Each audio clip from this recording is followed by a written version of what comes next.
Hey guys, Bugcat7 here. Okay, it is Wednesday, October 23rd, 2019, and I want to thank you for visiting the Stonewall Research Channel here on YouTube. Thank you very much. I really do appreciate it. Alright, guys, well, we're going to continue looking at the quote unquote giants or large hominids, as I like to call them, state by state, and in this video, we're going to cover New Jersey, okay? And New Jersey only has about 7 accounts in it, and I think one is a duplicate, so we're going to skip over that, and I have them all set up so we can add them, one right after another.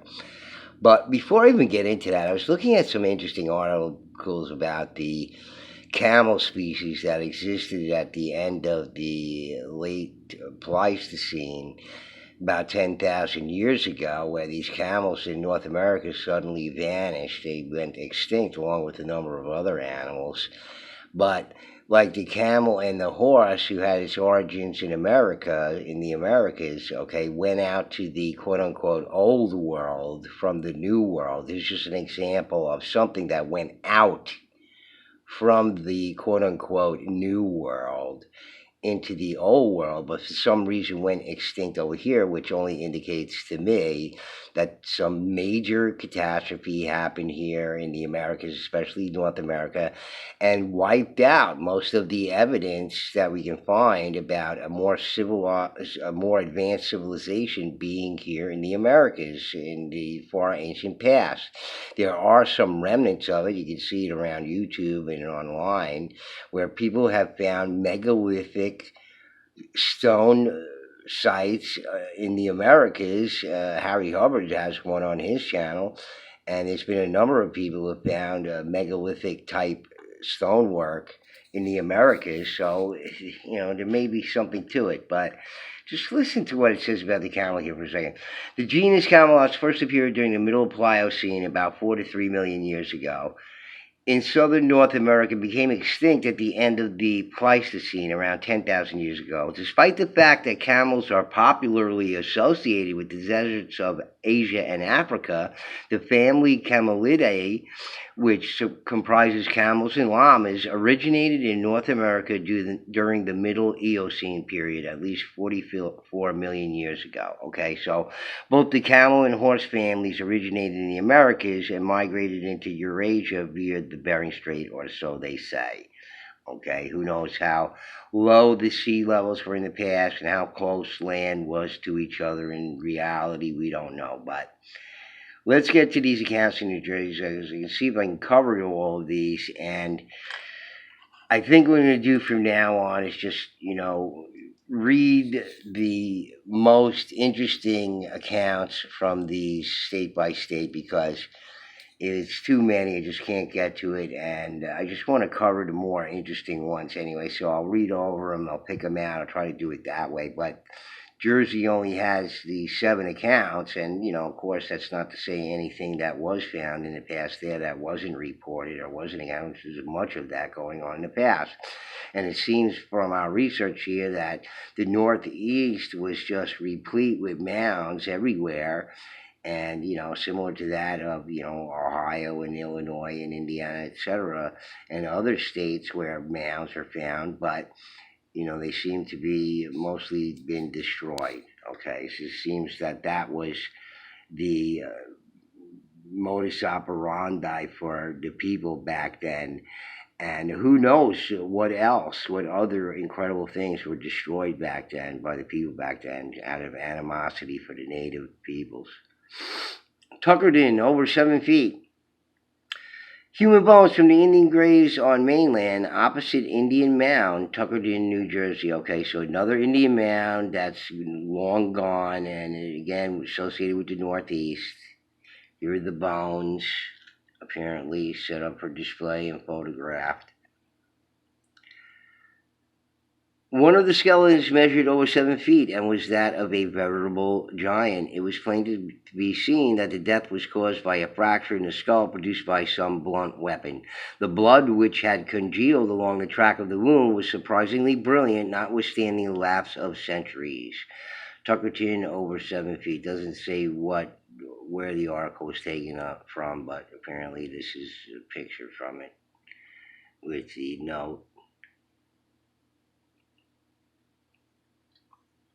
and the blunt instrument was probably these war clubs. Many tribes of the Northeast used war clubs. Okay, not necessarily spears, knives, daggers, whatever. They used these war clubs, were pretty impressive. 7 and 8 foot skeletons, Pleasantville, New Jersey. Now, this was one that I actually went over before. This is a duplicate, but this was not the one I really wanted. I wanted the other one here from Pleasantville, New Jersey, because I went over this before in my Good Giants video. Okay, again, another one of these chieftains found in the Northeast here, rather large stature, who was a good giant. No accounts of cannibalism or anything like that. Just, again, these were the large hominids that integrated into the tribal races of various places, even the West Coast. I was reading about one in Seattle. But the Seattle Indians, another chieftain of extremely large stature, similar to the Watusi in Africa. It seems that their royalty caste, or just people over 7 feet tall, where the Tutsi people, their subjects, are just people of average size. Could it have been that way in the past in the Americas? Well, it certainly seems like it could be, if the Watusi are any example of rather large-sized people and how they rule and are considered royalty. Okay. A race of Indian giants, Mays Landing, New Jersey, February 8th. Again, I'm reading it again, but again, this is from my new Good Giants video. For over a week past, crowds have been flocking on the site of the unearthed Indian graveyard near Edgewater Avenue in Pleasantville. The first lot of skeletons unearthed was about 1,000 yards from the city post office and embraced 8 bodies closely laid together in a deep chamber, snugly packed with tortoise, oyster, and clam shells.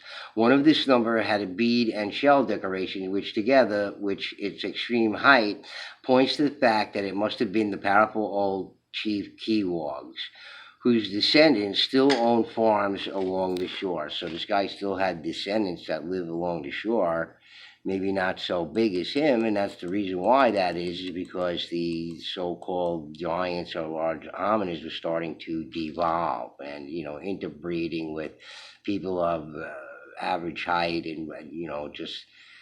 But this is one of the ways they were able to integrate their DNA to have it survive into the future. Okay, so Professor C.H. Farrell of Baltimore, Charles K. Simpson of New York, John H. Cooley Jr. of New Haven, Connecticut, and several gentlemen from the University of Pennsylvania immediately went to the scene. Messrs. Risley and Farr, the owners of the land, gave to the Anthropological Association of the University of Pennsylvania the right to search for relics on their land. These researchers have been watched by thousands of people with great interest. Besides weapons of war, savage ornamental war decorations, and numerous valuable shells, stones, and etc., over 50 skeletons have been exhumed. Okay, so this may be one of these sites of a giant genocide that went on in the past. Okay, considering the other skeletons, if they also were large size. Okay, so this may be another one of these mass burials of giants that were genocided by whomever was here. Dr. Charles R. Abbott, curator of the association, is continuing the search, and the skeletons are to be shipped to the university at once. They run in size from a small child to several of 7 feet in height, and one, supposed to be an old medicine man, Warneck, must have been at least 8 feet in height. Okay, you see that right there, 8 feet in height. That's gigantic. About 50 students were on the ground this morning and continued their search until stopped by rain. The citizens gazed in silent wonder on these relics of a race that at one time ruled the land. For 7 miles along the shore can be seen large mounds of clam and oyster shells left here by Indians who used to congregate by the hundreds to open oysters for winter food, and it is near those shell mounds that the great number of skeletons have been taken up. In some instances, weapons of war made of stone and flint have been found lying close beside some exceedingly large skeletons. The relics will be put on exhibition at the Museum of the University of Philadelphia, New York Times, February 9th, 1890. So whatever happened to all that stuff, do we know? Probably all disappeared, like all the rest of it. And, all in the basement. Harsoness County, New Jersey giant skull. Remains of a giant, a human skeleton of unusual size, has been discovered in Harsoness County, New Jersey, buried in oyster shells of immense size. It was in a sitting posture when found, and it is doubtless the frame of an Indian of olden time. It must have been 8 feet in height. The skull measures 15 inches from the roof of the nose over the top to the base of the occipital bone at the back of the head, lower back, and it is 2 feet in circumference, containing a full set of teeth, even, sound, and white. Okay, so this is a report from the Jeffersonian Republican, December 5th, 1850, and another one of the same from the Lewisburg Chronicle, 22nd of May, 1850. Huge Indian skeleton was lately dug up at Harsoness, New Jersey, among the oyster shell strata. It measured 8 feet in length. The skull measured 2 feet in circumference and 15 inches over the top. So, most likely an Adena skull. They're talking about one of these vaulted cranial people. It doesn't happen by artificial cranial deformation. It's all natural, and it doesn't increase the skull in size or anything. Just a different type of phenotype, a kind of humanoid. Okay, so this is a bit longer article. Trenton, 7 foot Jerseyman, old time Jerseyman, prehistoric fellows of great size. Interesting discoveries made recently. Big Indian skeletons. Ernest Volk's excavations. Old-time Jerseymen were big fellows. If the exhibits they have secured have any bearing on the kind of persons that wandered about several hundred years ago, it may not be generally known, but there is an old happy hunting ground within sight of the dome of the New Jersey Capitol in Trenton. Many skeletons and lots of Indian pottery and relics have been secured during the last 18 years below Trenton.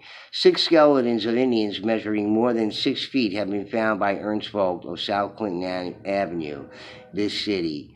He has secured many specimens for universities and says authoritatively that the last skeletons discovered were members of the Lenni Lenape tribe, and they were great warriors in their day. He's now scraping their bones preparatory to give them a coat of shellac so that the professors at Cambridge can have a glimpse of them. Okay, whatever happened to that? Okay. So it goes on to say where he found him and everything and what he thinks about it. And the curator of Peabody Museum at Cambridge word was sent to have it thoroughly examined. Did they thoroughly examine it or whatever? And again, one of the men stood about 6 feet 4 inches. Okay, so we're talking about the devolution now. This is a later find, from a later time period, and now we're seeing the people of large stature, the hominids of large stature, the humanoids, starting to devolve because they're interbreeding and everything else. So this most likely is from a later time period, and the largest of the skeletons from most earliest periods. Okay, and they were already here. Vineland skeleton of a human giant, Little Falls Herald, Little Falls, 10th of June, 1904, Chronicling America, Historic American Newspapers, Library of Congress. Reinhold Swedberg of this place, now the proud owner of a giant skeleton. A few days ago, Mr. Swedberg dug into a large mound on his farm and was rewarded by bringing to light the skeleton of a human giant, which is thought to have belonged to the ancient race of mound builders. Mr. Swedberg intends to have it placed in the State Museum collection. Okay, so this guy is publicity hound, and he dug into this mound over here. He's looking for some attention, and he found a skeleton. This is the report. But again, as I was saying, Rob did a video at History Maze about the large jaw found and how it might have been a hoax or whatever. Maybe it was, I don't know. But when these remains and stuff are not in situ, when the experts find them, okay, anything can be said about them. The whole provenance gets screwed up if everything is not done in a very carefully controlled procedure to look at them, okay? So they could claim that, hoax and fraud just based on the way that things were handled. Okay, so last one here. Cape skull and jaw of huge dimensions. The skull was exhumed, which must have belonged to one of great age, as the sutures were entirely obliterated and the tables firmly cemented together. So here we're seeing a skull that does not have that third suture line, okay? That's inexplicable, okay? So even if the head was cradle boarded or artificially deformed or whatever, it still would not eliminate the suture line. It would never go away. And there's so many examples of artificially deformed cranials, skulls, okay, that have the suture, have the third, just like every human being, okay? Just their head is just misshapen, all right? From the superciliary ridges, which were well developed, the frontal bone receded almost on a direct line to the place of the occipital and parietal sutures, so those are the rear ones, leaving no forehead, and has the appearance of having been done by artificial means, as practiced at present on the Columbia among the flatheads. Okay, so this is what they can relate it to, okay, even at this very early time, because that's what they've seen, and they're not, nothing has been claimed of any sort of different races of hominids being in the past.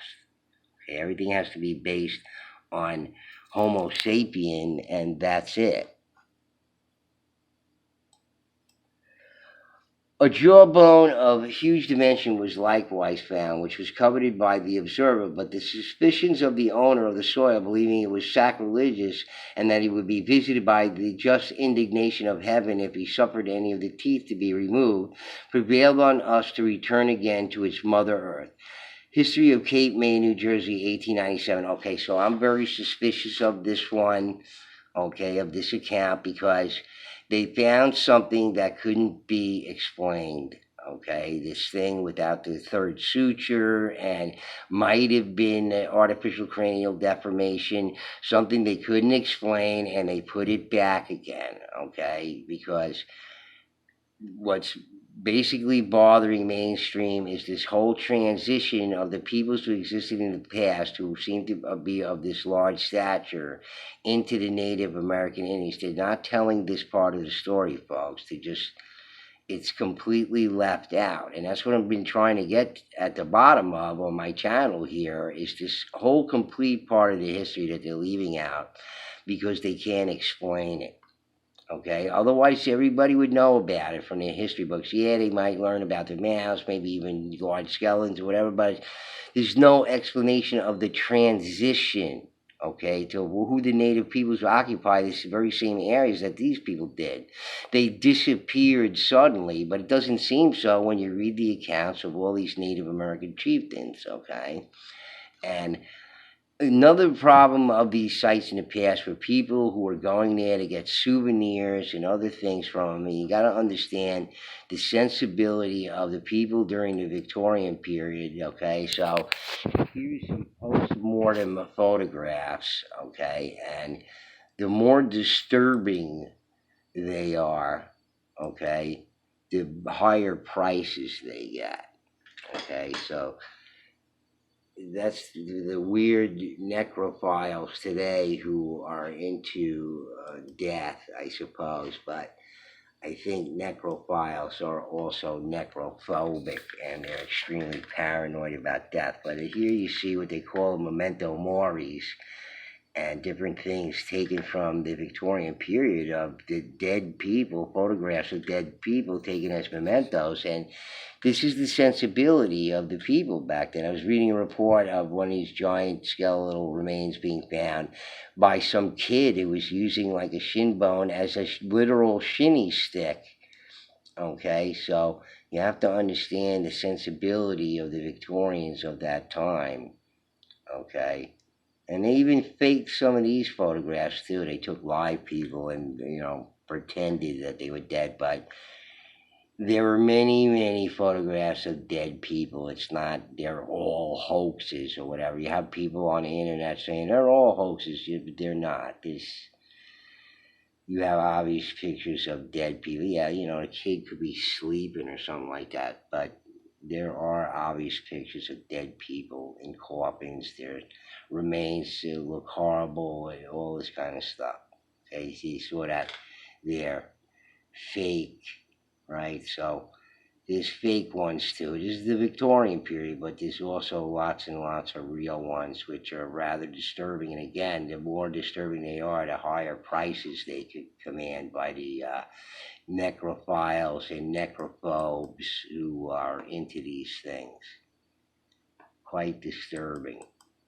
But you understand, it wasn't disturbing to these people. These were like mementos to these people. We wouldn't dare do something like this today. Or very few people would. Maybe in other countries, I don't know. But all right, guys. So I hope you enjoyed that little one on New Jersey. I'm going to try to put these states together in a similar fashion in the future to try to knock them off. And I'll just, try to throw my 2 cents in there. There's still a lot to say about some of these things, but I'm trying to get the big picture settled. So, in any case, guys, please do hit the like button if you like the video. BudCat7 signing out. Peace.